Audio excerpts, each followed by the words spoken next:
အခုဆိုလို့ရှိရင်ပေါ့နော်ဒီကတော့ပတ်တန်ပေါ့နော်ဒီပတ်တန်မှာတော့အယောင်၄မျိုးသုံးမယ်ပေါ့နော်ဒါကတော့ဘေးပေါင်ကွတ်ထားတာကဒီအယောင်ဘေးပေါင်ကွတ်ထားတာဒီအယောင်ပေါ့နော်ဒီနေရာပြောစရာလေးတစ်ခုရှိတာလေကိုကြိုက်တဲ့အယောင်ကိုထိုးလို့ရရယ်နော်ဒီမှာပြထားတဲ့အယောင်တိုင်းလိုက်ထိုးစရာမလိုဘူးနော်တကယ်လို့ဒီအယောင်တိုင်းကိုကြိုက်တယ်ဆိုရင်တော့ဒီအယောင်တိုင်းလိုက်ထိုးပေါ့ကိုကတခြားအယောင်သုံးနေတယ်ဆိုရင်ရတယ်ပေါ့နော်အဲ့တော့ဒီဥစ္စာကတော့ဘေးပေါင်ကွတ်ထားတဲ့အယောင်လေးဒါအသားအယောင်ပေါ့နော်အသားအယောင်ရင်းရင်လေဒီကတော့အဝါလေးအဝါလည်းမသွားဘူးရွှေအိုဘက်လည်းမသွားဘူးအဲ့လိုလေးပေါ့နော်အဲ့လိုအယောင်လေးဒါလေးကတော့အဖြူရဲ့တစ်ထက်ပေါ့နော်အဖြူလည်းမဟုတ်ဘူးဒါပေမဲ့အဖြူရဲ့တစ်ထက်ကိုသွားတယ်အဖြူနဲ့အဝါနဲ့ဆက်ထားတဲ့ပုံစံမျိုးလေးပေါ့နော်အဲ့လိုမျိုးလေးအယောင်၄ယောင်သုံးမယ်နော်ကိုစိတ်ကြိုက်အယောင်သုံးလို့ရတယ်နော်ကိုကတကယ်လို့ဒီ၃ယောင်ပဲသုံးညင်တယ်ဆိုလဲရတယ်နော်ဟိုဒီအယောင်ကတော့တမင်တကာဘေးကကွတ်ပိတ်ထားတာနော်အဲ့ဆိုလို့ရှိရင်တို့တွေစပြီးတော့ပုံဖော်ရအောင်နော်ဒီလိုမျိုးဒီဇိုင်းတွေဒီလိုမျိုးအိတ်တွေကိုထိုးမှဆိုလို့ရှိရင်ကိုချထားတဲ့ပတန်ကအကွက်ဘယ်နှကွက်ရှိလဲပြီးတော့ကိုထိုးမဲ့ကောချက်ကဘယ်နှကွက်ရှိလဲဆိုတာကိုတော့ရည်ရမယ်ပေါ့နော်အဲ့ဒါပြင်းလို့မရပါဘူးနော်တို့တွေကကိုဒီဥစ္စာက35ကွက်အကွက်50နော်ရည်ထားတာလေရည်ထားတာ35ကွက်အကွက်50ရှိတယ်အဲ့တော့ဒီဟာလေးကိုလိုက်ရည်ကြည့်မယ်နော်ဒါလေးကိုလိုက်ရည်မယ်ဆိုတော့ဒါလေးကကြတော့ဒီလိုက6ခုဆိုတော့10ခုရှိတယ်တရားရဲ့တပွင့်ဟာ10ခုစီရှိတယ်အဲ့တော့တို့ဒီမှာကထိုးမယ်ဆိုလို့ရှိလို့ရှင်ဒါမျိုးအကွက်9ခုရမယ်ဆိုတော့သဘောပေါ့နော်အဲ့တော့ဟိုဘေးဘက်မှာလည်းအပိုလိုမရှိအောင်လို့တေချာရီပြီးတော့မှစပြီးတော့ထိုးမယ်နော်အဲ့လိုဆိုတော့စထိုးမှာဒီဘက်ကပေါ့နော်ဒီဘက်ကစမှာဆိုတော့ဒီမှာ1 2 3 4 5တန်းမြောက်5တန်းမြောက်အစုံဆုံးပေါက်ကနေပြီးတော့စမယ်နော်သူကဘာကနေအရင်စမလဲဆိုတော့ဒီအဝါလေးကအရင်စမယ်နော်အဝါလေးကအရင်စားမယ်တို့ပတန်ဆွဲလာခဲ့သလိုပဲအလဲကောင်ကနေပြီးတော့ဒီအလဲကောင်ဒီအယောင်လေးကိုအရင်စားပြီးတော့တို့ထိုးမယ်နော်ပြီးမှနောက်တစ်လိုင်းကနောက်ထပ်တစ်ယောင်ထပ်ကုန်မယ်အဲ့တော့ဒီမှာကဒီဟာကတို့ပတန်ချာနီးကားလိုပဲ6ခုဆိုရင်6ခုဆွဲလာလို့ထိုးလာလို့ရတယ်တကယ်လို့သူကဒီတစ်ခွက်ကိုဒီကို6ခုမသွားခြင်းဆိုလဲဒီမှာ1ခု3ခုအဲ့လိုမျိုးသွားလာလဲရတယ်အဲ့ဒါကတော့ကိုယ်စိတ်ကြိုက်ထိုးလို့ရတယ်ပေါ့နော်အဲ့တော့ဒီဥစ္စာကတော့6ခုနော်ဆဆကိုထိုးမယ်ပြီးတော့ခြီဆဆကိုဝင်ခဲ့တဲ့ဟာလေးကိုလက်ကလေးနဲ့ဒီလိုမျိုးလေးဖိထားပေးမယ်နော်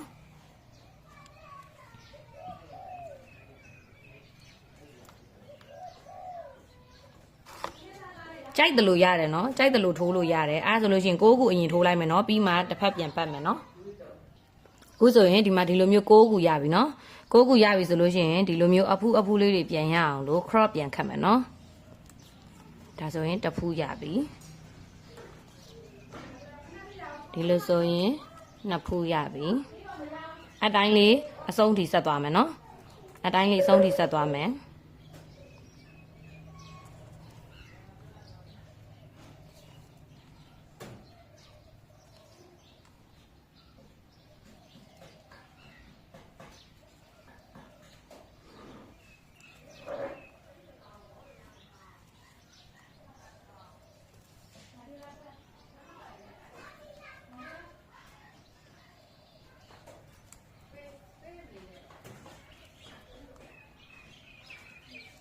ဒီလိုလေးရပြီနော်ဒီလိုလေးရပြီဆိုလို့ရှိရင်ဒီကျိုးလေးကဒီမှာအပေါ်မှာဖြစ်နေတဲ့အတွက်အောက်ကိုပဲဆက်ဆင်လိုက်တော့မယ်နော်အောက်က9ခုကိုလည်းဒီလိုပဲခုနတုန်းကလိုပဲတစ်ဖက်စီသွားလဲရတယ်တန်းထိုးသွားလဲရတယ်နော်အဲ့တော့ကိုကတော့တစ်ဖက်စီပဲသွားမယ်တစ်ဖက်စီသွားပြီးလို့ရှိရင်ပြန်ခတ်မယ်နော်အဲ့လိုလေးသွားမယ်အဲဆို9ခုလေးပြီးရင်ပြန်ပြမယ်နော်ခုဆိုရင်ဒီမှာဒီလိုမျိုးက9ခုရပြီပေါ့နော်9ခုရပြီဆိုရင်လည်းခုနတုန်းကလိုလေးပဲဒီလိုမျိုးလေးအဖူးလေးတွေရအောင်ပြန်လုပ်ခဲ့မယ်နော်ပြောင်းမြန်ပါနော် crop ပြန်ခတ်မယ်ပေါ့နော်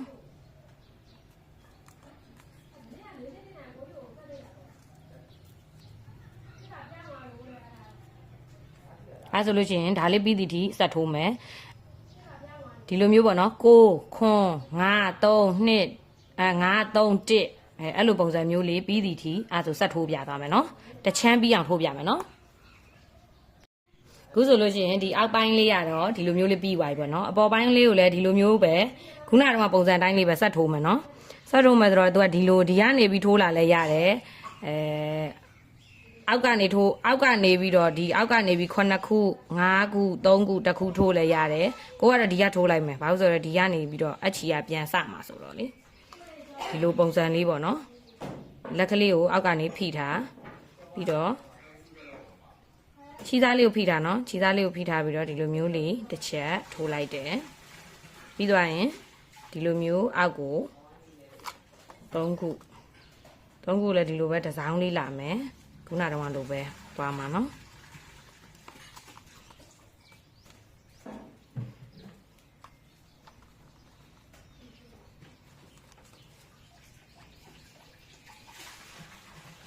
နောက်ပြီးရင်တစ်ခါတည်းပြန်ပြီးတော့ crop ပြန်လုပ်မယ်နော် crop ပြန်လုပ်မယ်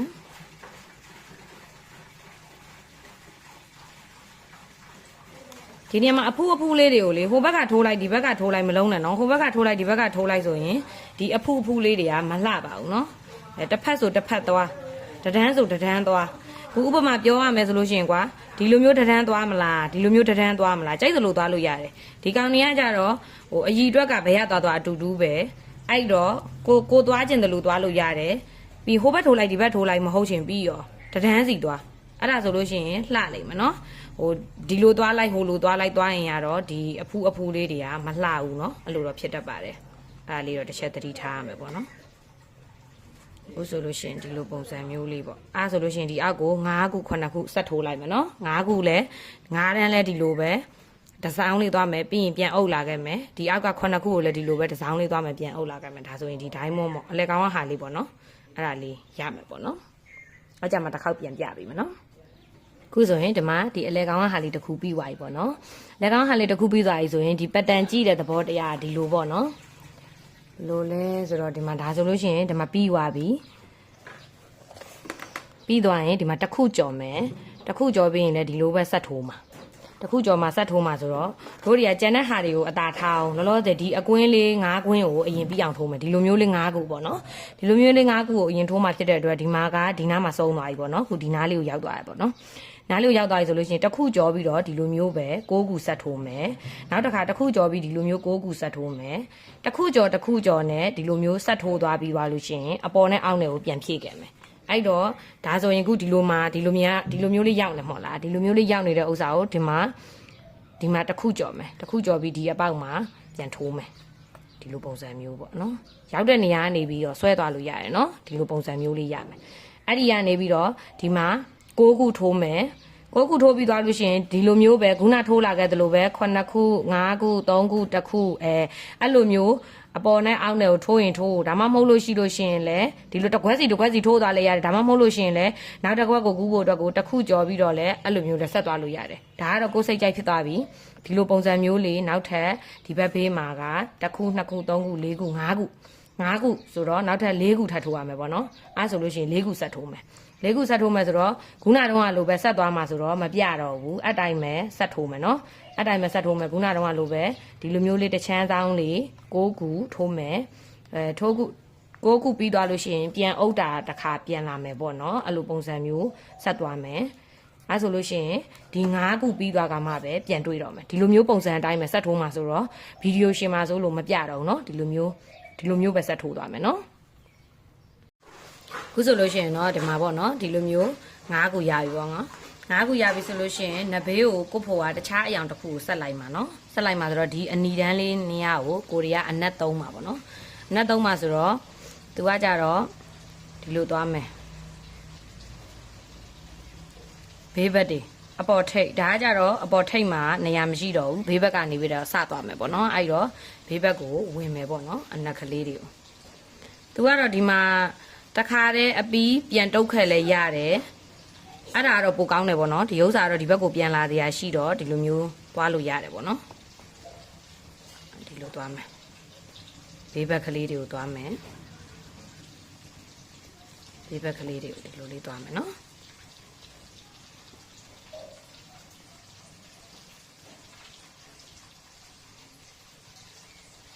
ဒီလိုလေး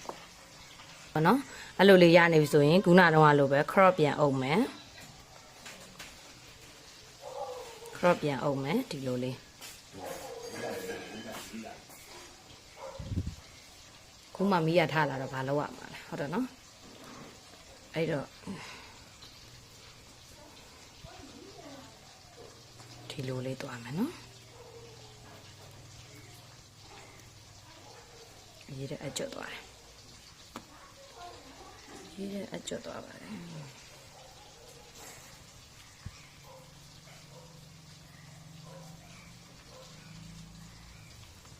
ဒီလိုလေးရမယ်နော်အဲဆိုရင်ဒီဘက်ဘေးလေးတွေကိုလည်းထပ်ပြီးတော့ကွတ်မယ်အနက်ကလေးပေါ့နော်ဒီနေရာမှာကျတော့ပြန်လာဖို့မရတော့တဲ့အခါကျတော့သူကကျတော့ debate ထဲပဲအပိသက်လက်စတက်သွားလိုက်ဒီလိုမျိုးတစ်ချက်စီဝင်ထိုးသွားလိုက်နော်ဒီလိုမျိုးတစ်ချက်စီဝင်ထိုးသွားမယ်ဒီလိုလေးပေါ့သူ့ရဲ့ pattern အတိုင်းပဲသွားမှာနော်သူ့ရဲ့ pattern အတိုင်းပဲ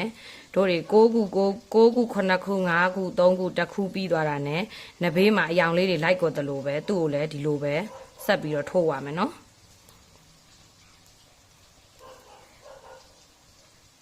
ဒါဆိုဒီလိုလေးရပြီအဲ့လိုပဲနော်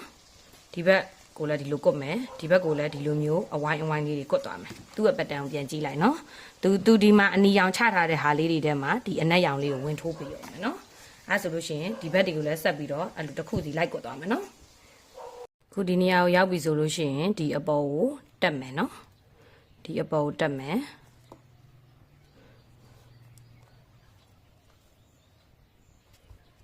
ဒီပေါ်တက်မယ်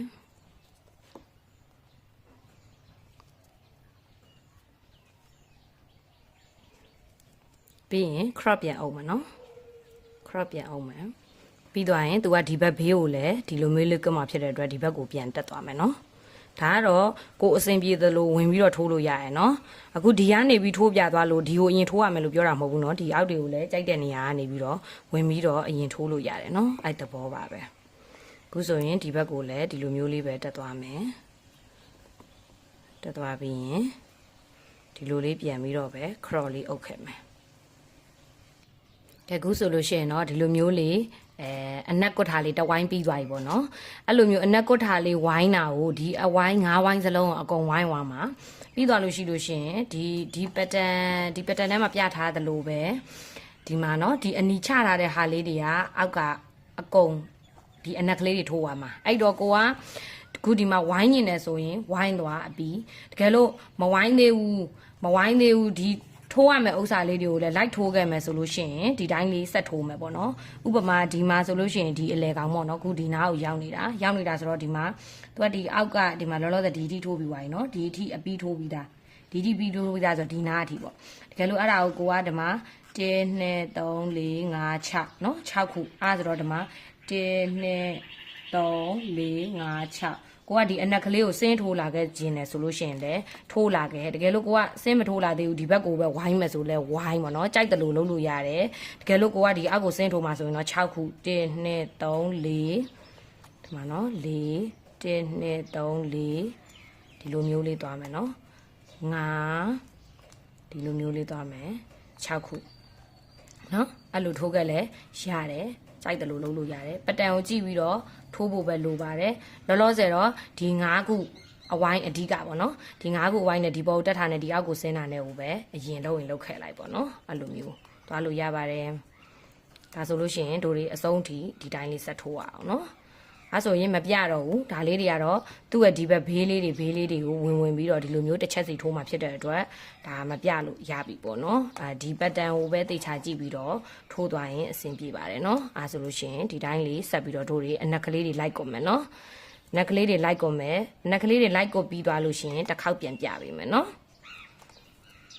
လောလောဆယ်ဒီ2ရောင်ကိုပဲအရင်ဆုံးသွားအောင်မယ်ကွာအပြည့်ပြီးကမှနောက်ဆုံးကြံတဲ့1ရောင်ကြလို့ရှိရင်အသေးအတန်လိုက်ကြည့်စရာမလိုတော့ကြံတဲ့ဥစ္စာကိုထိုးချလိုက်မယ်အဲ့လိုပုံစံမျိုးနဲ့ထိုးသွားမယ်နော်အဲ့ဆိုရင်ဒီညမှာရက်မယ်အနက်တွေထပ်ဖြည့်လိုက်မယ်နော်အနက်ကလေးတွေကိုလွတ်ပြီးပြီနော်အနက်ကလေးတွေကိုလွတ်ပြီးပြီဆိုလို့ရှိရင်တဲ့ဒီမှာတစ်ချက်ပြန်ကြည့်မယ်နော်ဒီ pattern တစ်ချက်ပြန်ကြည့်မယ်ဒီတိုင်းလေးပြီးသွားတာပေါ့နော်ခုဒီတိုင်းလေးပြီးသွားပြီဆိုလို့ရှိရင်ဒီကတော့ဒီဘက်ကမဆန်ဘူးပေါ့နော်ဒီအောက်ကိုပြန်ဆင်းမယ်ဆိုတဲ့ပုံစံလေးကိုကြည့်မယ်ဒီမှာဒီထိထိုးပြီးသားအဲ့တော့ဒီဟာကို1 2 3 4 5 6 9ခုเนาะ9ခုမြောက်ပြီးလို့ရှိရင်ဒီဘက်ကိုပြန် white တဲ့ပုံစံမျိုးပေါ့เนาะအပေါ်ပြန်တက်သွားတဲ့ပုံစံမျိုးပေါ့အတိုင်းလေးတွေလိုက်ကုန်မယ်ပေါ့เนาะတိုင်းလေးလိုက်ကုန်မယ်ဆိုတော့ဒီမှာကဒီနားလေးမပြီးသွားဘူးเนาะအဲ့လိုဆိုတော့ဒီလိုမျိုးသွားမယ်ဒီမှာ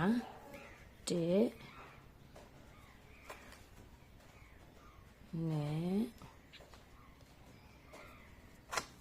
သူဒီမှာအနီးဆက်ဗနက်ဆက်ချထားလဲပေါ့နော်အတိုင်းအဆုံးထိဆွဲသွားလဲရတယ်ဒါမှမဟုတ်ဒီမှာတစ်ဖြက်အထိပဲထိုးမယ်ဆိုလဲရတယ်ဒီအတိုင်းလေးဒါမှန်မှန်လေးရည်သွားပြီးတော့ထိုးရင်အဆင်ပြေတယ်ပေါ့နော်1 2 3 4 5 6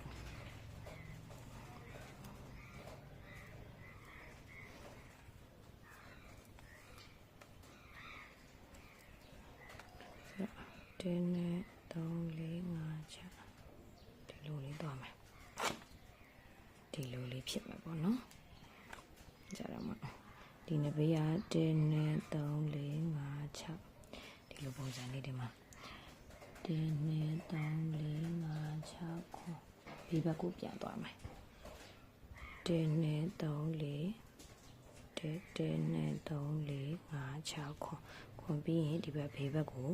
တစ်ချက်ပြန်သွားမယ်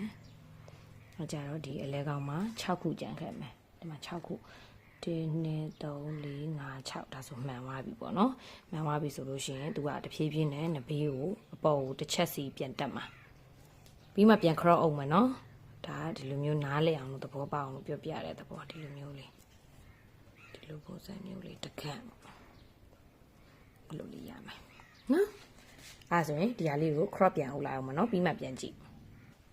မနော်ခုဆိုလို့ရှိရင် crop အုပ်ပြီးသွားပြီ crop အုပ်ပြီးသွားပြီဆိုလို့ရှိရင်လည်းဒီလိုပဲ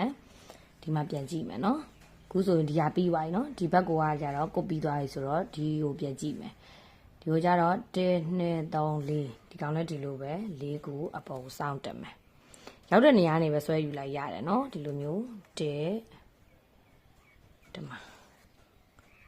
နဲ့တစောင်းလေးတက်မှာနော်ဒီလို1 2 3 4နော်အဲ့လိုပုံစံလေးသွားမယ်1 2ဒီလိုဆိုရင်ဒီမှာ3ပြီးသွားရင်ဒီမှာဆိုရင်ဒီလိုမျိုးပါ4ပေါ့4ပြီးသွားရင်ဒီမှာဒီဘက်ဘေးကိုတက်ပြီးသွားရင်1 2 3 4နော်အဲဆိုတော့ဒီမှာနောက်တစ်ခုထပ်ပြီးတော့ဒီလိုလေးဒီလိုလေးပြီးသွားရင်ဒီကောင်ကကြတော့ဒီထိတ်ထိဆက်တက်မယ်နော်အဲတော့1 2 3 4 1 2 3 4အဲ့ဒါမှ1 2 3 4 5 6ဒီလက်ကမှ6ခုကျန်မှန်တယ်နော်အဲဆိုလို့ရှိရင်ဒီဘောကိုဆက်တက်မယ်သူကကြတော့ဒီထိတ်ထိတက်မယ်နော်ဒီထိတ်ထိတက်မယ်အဲဆိုခဏလေးနော်ဒီမှာဒါဆိုလို့ရှိရင်ဒီလိုမျိုးရောက်သွားပြီရောက်သွားပြီဆိုလို့ရှိရင် crop ပြန်အုပ်မယ် crop ပြန်အုပ်လာခဲ့မယ်နော်ဒါဆိုလို့ရှိရင်ဒီလိုမျိုးတစ်ခွက်ပြီးမယ်အဲဆိုလို့ရှိလို့ရှိရင်ဒီကနေပြီးတော့ဒီကိုပြန်ဆင်းလာမယ်ပြီးသွားပြီနော်ပြီးသွားလို့ရှိလို့ရှိရင်သူကဒီအောက်ကိုဆက်ဆင်းလဲရတယ်တကယ်လို့ကိုကဒီမဆက်ဆင်းဘူးဒီဘက်ဘေးကိုဒီတိုင်းမဆက်သွားမယ်ဆိုလို့ရှိရင်ဒီကနေပြီးဒီအောက်ကိုတစ်ချစ်စီဆင်းမယ်ပြီးရင်ဒီကလည်းဒီကိုဆင်းမယ်ဒီကလည်းဒီကိုဆင်းမယ်ဒီလိုမျိုးလေးလာစုံမယ်အဲဆိုလို့ရှိရင်အဲ့အတိုင်းလေးပဲဆက်သွားမယ်နော်အဲ့အတိုင်းလေးပဲဆက်သွားမယ်ဒီကောင်ကဒီဘောတက်မယ်ဒီကောင်ကဒီဘောတက်မယ်ပြီးရင်အောက်ကိုပြန်ဆင်းမယ်အပေါ်ပြန်တက်မယ်အောက်ပြန်ဆင်းမယ်အပေါ်ပြန်တက်မယ်ပြောရမယ်ဆိုလို့ရှိရင်တော့ဒီမှာလဲပြထားတဲ့အတိုင်းလေးပဲဒီလိုမျိုးလေးထိုးပါမယ်နော်ဒီလိုမျိုးလေးအတိုင်းလေးပဲအနက်ကလေးတွေကိုအတိုင်းပဲသူ့အရေးအတွက်တော့မှန်အောင်လို့ရည်ပြီးသွားနော်ပြီးတော့တန်းပြန်စစ်ပါဘာဖြစ်လို့လဲဆိုတော့မှားလို့ပြန်ဖြတ်လို့ရှိရင်ဒီကောင်တွေကနော်အကုန်ဖြတ်ရတာဖြတ်ပြီးသွားရင်လည်းဒီချီရစပြီးဘာမှပြန်သုံးလို့မရတော့ဘူးနော်အဲကြောင့်ကိုကတကွက်ပြီးသွားလို့ရှိရင်တကွက်ကိုပြန်ကြည့်ငါအကွက်ကမှန်လားပေါ့နော်အကွက်အရေးအတွက်ပေါ့ဥပမာဒါဆိုလို့ရှိရင်ပြန်စစ်လို့ရတယ်ကွာဒီမှာလေးခုနကတော့20ကားလို့ပဲ2 4 6အဲ့လေကောင်မှ6ပေါက်ကျန်လို့ရှိရင်မှန်တယ်6ပေါက်ကို4တန်းစီကျန်မယ်နော်အဲ့တိုင်းဒီမှာလည်းအဲ့လိုပဲဒီမှာ4တန်းခြံခဲ့မယ်6ပေါက်မြောက်ကိုဒီအနက်ကလေးတွေလိုက်ကွက်ခဲ့မယ်အဲ့လိုသွားမှာနော်အဲ့ဆိုလို့ရှိရင်ဒါအကုန်ပြီးသွားကမှတစ်ခေါက်ပြန်တွေ့မယ်နော်ဒီတိုင်းလေးပဲဆင်းလိုက်တက်လိုက်ကလေးနဲ့အတွန်းပုံစံလေးထိုးသွားမယ်ခုဆိုလို့ရှိရင်ပေါ့နော်ဒါကတော့အနက်ကလေးတွေကုတ်ပြီးသွားပြီပေါ့နော်ဒီအနက်ကကြားထဲမှာတခြားအယောင်တစ်ယောင်ထည့်မှာအဲ့ဒါကိုကဒီအဝါနဲ့အနက်ကိုသာကုတ်ပြီးသွားမယ်ဆိုလို့ရှိရင်ဒီရောင်တွက်ကသူ့ဟာနဲ့သူကျန်တဲ့နေရာကိုကုတ်လိုက်ဖို့ပဲရှိတယ်ပေါ့နော်အားကြောင့်မလို့တို့တွေကဒီအဝါနဲ့အနက်နဲ့ကိုအရင်ပြီးအောင်ကုတ်မယ်နော်အဲ့တော့ဒီမှာဒီလိုဆိုလို့ရှိရင်ပတ်တန်ကိုတစ်ချက်ပြန်ကြည့်မယ်နော်ပတ်တန်တစ်ချက်ပြန်ကြည့်မယ်ဆိုတော့ပတ်တန်ဒီနားကိုရောက်သွားပြီပေါ့နော်ခုဆိုရင်ဒီမှာဒါလေးပြီးသွားပြီနော်ဒီအောက်ကိုဆက်သွားမှာဆိုတော့ဒီအကွက်ကိုပြန်သွားမှာဒီအကွက်ကိုပြန်သွားမှာဆိုလို့ရှိရင်ဒီမှာကအဝါထိုးရမယ့်နေရာကိုရောက်ပြီပေါ့နော်အဲ့တော့ဒီမှာ ဒီမှာလဲပထမလိုပဲဒီမှာတော့တစ်ချမ်းမရတော့မယ်ပေါ့နော်အဝါဒီမှာတက်3 5ခုံပေါ့နော်အဲ့လိုမျိုးလေးသွားမယ်ပြီးသွားရင်ဒီမှာတစ်ပေါက်ကြော်မယ်ပြီးရင်ဒီမှာလည်းဒီလိုပဲအဝါလေးထိုးမယ်ဒီမှာလည်းအဝါလေးထိုးမယ်ဒီမှာလည်းအဝါလေးထိုးမယ်အဲ့လိုအဝါလေးတွေဒီလိုပုံစံမျိုးလေးလိုက်ထိုးမယ်ဒီလိုအကွက်မျိုးလေးလိုက်ထိုးမယ်ထိုးပြီးသွားလို့ရှိလို့ရှိရင်အဲ့ဒီအဝါရဲ့ဘေးမှာဒီလိုပဲအနက်ကလေးတွေထပ်ကုန်မယ်အတိုင်းလေးပဲဒီတပြင်းလုံးကိုဆက်သွားလိုက်မယ်နော်အဲ့ဆိုဒီတပြင်းလုံးပြီးမှပဲတစ်ခေါက်ပြန်ပြတော့မယ်ဒါထိုးတာပထမဟာနဲ့အတူတူပဲမှုလို့မပြတော့ဘူးနော်ကဲဒီမှာခုဆိုဒီလိုပုံစံလေးရပြီနော်ဒီလိုပုံစံလေးရပြီဆိုရင်ဒါအရှိချမ်းထားတာအနောက်ချမ်းထားတာရတယ်နောက်တစ်ဖက်ကိုလည်းဒီလိုပုံစံလေးရအောင်ထပ်ထိုးမယ်ဒါနှစ်ခုရှိတာဖြစ်တဲ့အတွက်ဒီလိုဟာမျိုးနှစ်ခုထိုးရမယ်နော်နှစ်ခုထိုးရမယ်ပြီးကမှဒီအလဲကောင်ထဲကိုထည့်မယ်အရာမှာသူ့ဟာနဲ့သူကြံတဲ့အပေါက်မှန်သမျှအကုန်လုံးအတိုင်းလိုက်ကြလိုက်မယ်ဒါဆိုလို့ရှိရင်ဒါတစ်ချက်ပြီးပြီပေါ့နော်ပြီးသွားပြီဆိုလို့ရှိရင်ဒါဘေးဘက်ကလေးနော်ဒီဘေးဘက်ကလေးကိုနေရာချမယ်ပြီးလို့ရှိရင်ဒီဥစ္စာကတော့ဟိုဇစ်တက်မဲ့နေရာဇစ်တက်မဲ့နေရာမှာတော့အပွင့်ပေါ်လို့မရဘူးအဲ့ဒီမှာကိုကသုံးညင်ရင်ဒီမှာဒီအဝါရယ်ဒီအနက်ရယ်ပြီးတော့နောက်ထပ်ဒီဘေးကအယောင်ရယ်ပေါ့နော်ကြိုက်တဲ့အယောင်ကိုသုံးလို့ရတယ်ဒါကတော့ cross stitch ကြီးပဲအုံးမှာဖြစ်တဲ့အတွက်ဒီဟာကိုထိုးတာမပြဘူးဘာဖြစ်လို့လဲဆိုတော့ तू ကမလိုဘူးပေါ့နော်အပွင့်နေပါဖော်မှာလဲမဟုတ်တဲ့အတွက် तू ကဒီလိုမျိုးတစ်ချောင်းစီထိုးလာလိုက်ပေါ့နော်ဒါဆိုလှလှပပလေးထွက်ပါလိမ့်မယ်ပြီးတော့ဒီမှာဒါဆိုလို့ရှိရင်ဘေးဘက်ပေါ့နော်ဒါလေးကဘေးဘက်ကလေးကိုတော့ထိုးထားလိုက်ပြီဆိုတော့ဘာဖြစ်လို့လဲဆိုတော့ဂုဏလိုပုံစံမျိုးပဲထိုးမှဖြစ်တဲ့အတွက်ထိုးထားလိုက်ပြီဆိုတော့ तू ကဒီဘေးဘက်မှာကျတော့ဒီဟာမျိုး3ခုနဲ့ဒါမျိုးတစ်ချမ်းပဲရမယ်အဲ့ဒီဟာလေးကိုပြီးသွားလို့ရှိရင်ဒီဘက်ဘေးကိုအနက်ကလေးတွေလိုက်ကုန်မယ်အတူတူပဲနော်ဒီအကြီးမှထိုးပြီးသွားလို့ရှိရင်အသေးလေးတွေမှာပုံဖော်ဖို့အတွက်ကကိုယ်စိတ်ကူးနဲ့ကိုလုံးလို့ရသွားပြီနော်ဘာလို့လဲဆိုတော့ရှေ့မှာဖော်ပြီးသွားပြီဆိုတော့လေကိုချခြင်းတဲ့ပတ်တန်အတိုင်းချလို့ရတယ်ကိုကတကယ်လို့ဓာကြီးအပြည့်မလို့ခြင်းဓာကြီးအပြည့်မလို့ခြင်းမဲ့ဟိုဘက်တစ်ချမ်းဒီဘက်တစ်ချမ်းလို့ခြင်းနဲ့ဆိုရင်လေကိုဟာကိုအကွက်ရည်ပြီးထိုးလို့ရတယ်ဒါမှမဟုတ်ကိုထိုးတယ်လို့မျိုးဒီလိုမျိုးပတ်တန်အပြည့်ကိုဒီလိုပုံစံမျိုးလေးဆိုလဲရတယ်ပေါ့နော်ဒါကတော့အောက်ချီကတော့ဒီကောင်နဲ့အကွက်ချင်းအတူတူပဲဖြစ်တဲ့အတွက်သူလည်းဒီလိုမျိုးအကွက်5ခွက်ရလိမ့်မယ်နော်ဒီလို5ခွက်ကွက်တီရလိမ့်မယ်ဒီဟာလေးကတော့ဘေးဘက်ဆိုတော့3ခွက်ခွဲပဲရှိတယ်ပေါ့နော်ဒါ तू ကကြတော့တို့အကွက်ရည်ထားတာအစောကြီးတွေက35ခွက်ဆိုတော့ဒါတစ်ခုကို10ခွက်စီရှိတာဆိုတဲ့အတွက်3ခွက်ခွဲပဲရမှာပဲเนาะကိုကတကယ်လို့40ဆိုလို့ရှိရင်တော့ဒီဟာမျိုး4ခုအပြည့်ရမှာပေါ့เนาะအဲ့ဒါတော့ကိုစိတ်ကြိုက်ထားလို့ရတယ်เนาะကဲအဲ့ဆိုလို့ရှိရင်ဒါတို့တွေခုဒီဟာထိုးတာပြီးပြီပေါ့เนาะအဲ့ဆိုတော့ဒီဟာကိုထပ်ဖြည့်ပြီးတော့အကုန်လုံးပြီးမှပဲပြန်တွေးကြမယ်เนาะပြီးမှနောက်ထပ်တွဲတာတွေပါထပ်ပြမယ်ဒါ cross stitch ထိုးတဲ့အပိုင်းကတော့ဒါအကုန်မဲเนาะဒါအကုန်မဲဆိုတော့အကုန်ပြီးသွားရင်တစ်ခေါက်ပြန်ပြပေးမယ်เนาะ